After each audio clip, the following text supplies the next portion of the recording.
So what happens when you give a dev a computer and 10 minutes to create an FPS game? You get Battlefield 42! I'm joking. They only needed 5 minutes.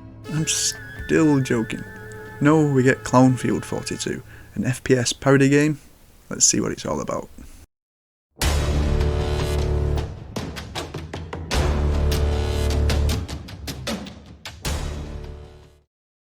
That's right, after all the criticism Battlefield 2042 received, somebody decided to purposely parody it by making a cheap looking, bud-ridden mess of a game.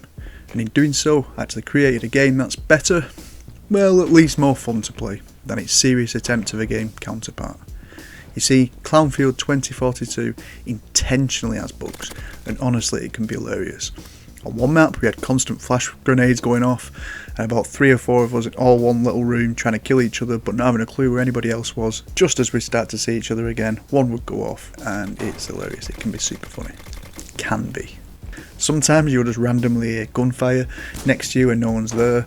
Other times you randomly fall through the floor or walk through walls, which, because it's done intentionally, is super funny. Is it?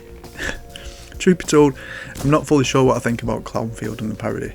I know I only paid 71 pence for it, or probably just less than $1, so that it doesn't really matter either way. I know that it acknowledges its own crapness. I know that it's never meant to be taken seriously, and I know I'd definitely rather buy this than the $60 Battlefield, which plays like a Fortnite dev, tried to make a big boy game, but made it 10 times worse. I think my issue with Clownfield is that it doesn't do enough wrong.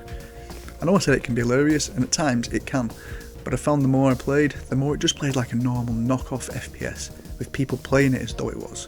Shooting and movement, well, not amazing, but they are passable, which, with the satisfying meaty kill audio that you get, and though bugs are present at times, they are infrequent enough that you forget about them and actually start to try and win and play properly. Then when you do come across a bug, it's annoying rather than funny. Very quickly guys, if you like this so far, please do like and subscribe for more. Thanks. Anyway, the dev seems decent. Go on the Steam discussion page and you'll see he's absolutely self-aware about what this is.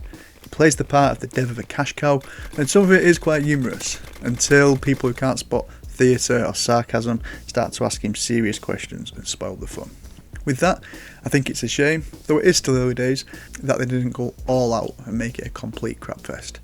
Hugely exaggerating the deficiencies of Battlefield, letting people walk up walls like the Offercraft does, make it so a random bullet clip won't register any damage at all, like the bullets in Battlefield sometimes seem to not do, and make it so people fall through the floor of a map more and randomly. Pure, stupid, annoying fun.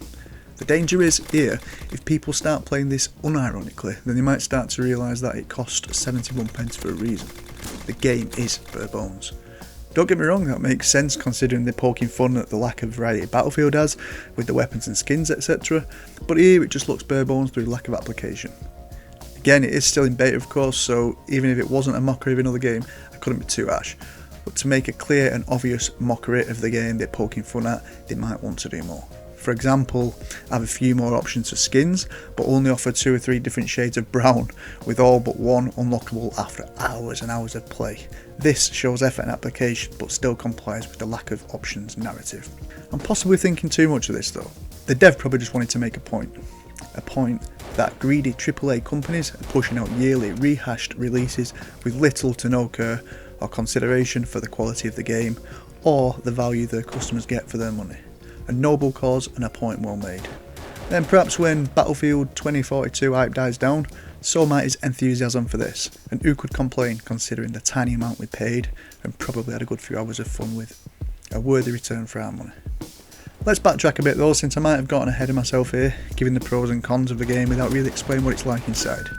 There's no Battle Royale here, instead having 3 game modes: Team Deathmatch, Deathmatch, and another one I can't remember off the top of my head.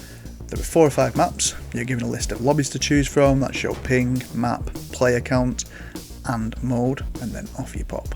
What is nice is that the map cycles so that you aren't always forced to return to the main menu after a game finishes, like some other games do. You can choose loadouts from a minimal selection of guns with some motors unlockables. You can also level your character and keep track of stats, overall and in-game. Take that, Battlefield.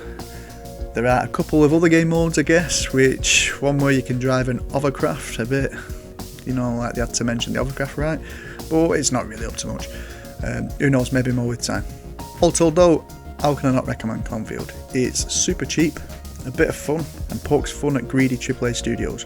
Of course I recommend it. I'd just like the dev to go all in with this and let the hilarity ensue. I want to fall through the map until I reach an overcraft and climb back up. Is that too much to ask? Thanks for watching everybody, hope you enjoyed, and if you did, please tickle that subscribe button. Take care everybody, see you next time.